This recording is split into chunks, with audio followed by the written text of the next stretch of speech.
ایک دن کھا کر کے دوسرے کی آہیں کیوں لے رہے؟ جس باپ کے بیٹی کی شادی ہوتی ہے، جو بارات کا نظم کرتا ہے، یاد رکھے اس کا ہر لقمہ کو دیکھ کر، ہر نقصان کو دیکھ کر اس کے دل سے ایک آہ نکلتی ہے. پھر وہ آہ کیا ہوتی ہے؟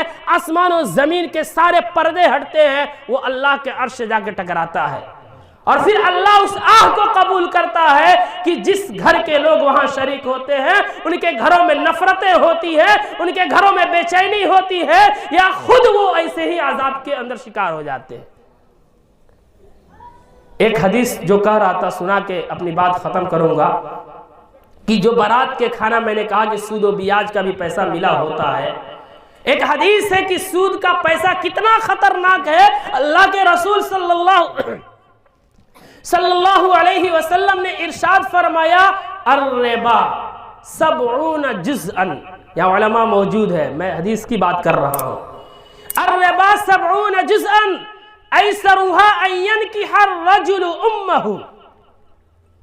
اگر ایمانی حرارت ہمارے دل میں اگر باقی ہے، مائیں بھی بیٹھی ہیں، بہنیں بھی بیٹھی ہیں، بھائی بھی بیٹھے ہیں، بزرگ بھی بیٹھے ہیں، میں سب کو کہہ رہا ہوں اگر تھوڑی سی بھی ایمانی حرارت ہمارے دل میں زندہ ہے تو یہ حدیث سننے کے بعد بالخصوص بارات کے کھانے سے ہم توبہ کر لیں گے انشاءاللہ. اللہ کے رسول نے فرمایا کہ سود کے 70 درجے ہیں. کتنے درجے ہیں؟ 70 درجے ہیں. ان میں سب سے ہلکا درجہ ان ينكح الرجل امه. یہ بات جو میں کہہ رہا ہوں میں اپنے باپ کی ڈائری سے نہیں، اللہ کے رسول کی باتوں سے کہہ رہا ہوں، جس کی سچائی کا حال یہ ہے کہ آسمان و زمین، چاند، سورج، ستارے، پورا کائنات ختم ہو سکتا ہے، کائنات کا ہر فرد جھوٹا ہو سکتا ہے، لیکن اللہ کے رسول کی کسی بات جھوٹ تو کیا، جھوٹ کا شبہ بھی نہیں کیا جا سکتا ہے. تو اللہ کے رسول نے فرمایا کہ 70 درجے ہیں، ان میں سب سے کمتر درجہ یہ ہے کہ انسان اپنی ماں سے زنا کرتا ہے. استغفر اللہ. یعنی 1 روپیہ سود کا کھاتا ہے انسان، بیاج کا کھاتا ہے انسان. ایسے بارات کے کھانے، دیکھیں بارات کے کھانے تو ایسے ہی غلط ہے، لیکن جس میں سود کا ملا ہوا ہو. اور آج حال یہ ہے کہ 75% شادیاں ایسی ہیں جس میں سود پہ پیسے لیے جاتے ہیں. میں کہنا چاہتا ہوں کہ ایسا کھانا جس میں سود کا پیسہ ملا ہو، 1 روپیہ اگر سود کا انسان کھاتا ہے، نعوذ باللہ اپنی ماں سے زنا کا عذاب اور گناہ اپنے جولی میں بٹورتا ہے. معاشرے کا ظالم، معاشرے کا زانی، معاشرے کا دیوس کمینہ جو صبح و شام گلی کوچوں میں چکر لگاتا ہو کسی بہن اور بیٹی کی عزت کا سودا کرنے کے لیے یا ہر دن کرتا ہو، اس انسان سے بھی کہا جائے کہ تھوڑا اپنی ماں سے زنا کر، اس کا کلیجہ پھاٹ جائے گا اور آپ کو ذبح کر ڈالے گا. لیکن یہ شریف حضرات ہم تمام اس بات کو بھول جاتے ہیں کہ جن بارات کے کھانوں کو کھا رہے ہیں وہ سود کے پیسوں سے ملے ہوئے ہیں، اور ان کھانوں کا عذاب یہی ہے کہ انسان اپنی ماں سے زنا کر رہا ہے. اگر کسی کو اشکال ہو تو مجھ سے باتیں کر سکتے ہیں، دلیل کی روشنی میں کوئی کرنا چاہے، کوئی مائی کا لال ہم سے بحث کر سکتا ہے. میں جو بات کہہ رہا ہوں اللہ کے رسول کا فرمان سنا رہا ہوں. اسی پہ بس نہیں ہے بلکہ آپ کو بتاتے چلوں کہ انسان زنا کرتا ہے، انسان چوری کرتا ہے، انسان نماز چھوڑتا ہے، انسان جھوٹ بولتا ہے، یہ سارے گناہ کبیرہ ضرور ہیں لیکن اتنا بڑا گناہ نہیں ہے جتنا کہ سود کا کھانا گناہ ہے. کیوں؟ قرآن میں اللہ نے فرمایا فَإِن لَّمْ تَفْعَلُوا فَأْذَنُوا بِحَرْبٍ مِّنَ اللَّهِ وَرَسُولِهِ کہ اگر انسان سود و بیاج کے کھانے سے پرہیز نہیں کرتا، وہ باز نہیں آتا، یہ جانتے ہوئے کہ یہ کھانا سود والا کھانا ہے، بیاج والا کھانا ہے، وہ پرہیز نہیں کرتا، پھر وہ آ جائے اللہ اور اس کے رسول سے جنگ کرنے کے لیے. کس کی ماں نے دودھ پلایا ہے جو اللہ اور اس کے رسول سے لڑائی کرنے کے لیے تیار ہو جائے؟ کائنات کے ساری طاقتیں، ساری قوتیں، سارے خزانے، ساری جدید ٹیکنالوجی، ساری سپر پاور طاقتیں، بلکہ پوری کائنات کو اگر لا کے کھڑا کر دیا جائے تو بھی انسان اللہ سے مقابلہ کیا، مقابلہ کا تصور بھی نہیں کر سکتا ہے. لیکن انسان ان کھانوں کو کھا کر کے جب جب کھاتا ہے، جب جب برات میں جاتا ہے، تب تب وہ کہتا ہے کہ آئیے اللہ اور اس کے رسول ہم آپ سے جنگ کرنے کے لیے تیار ہے. زبان سے نہیں کہتا، عمل سے کہتا ہے.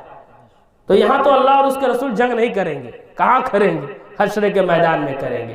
اس وقت بتائیں گے کہ تو کیا کرتا تھا، اب سمجھو یار.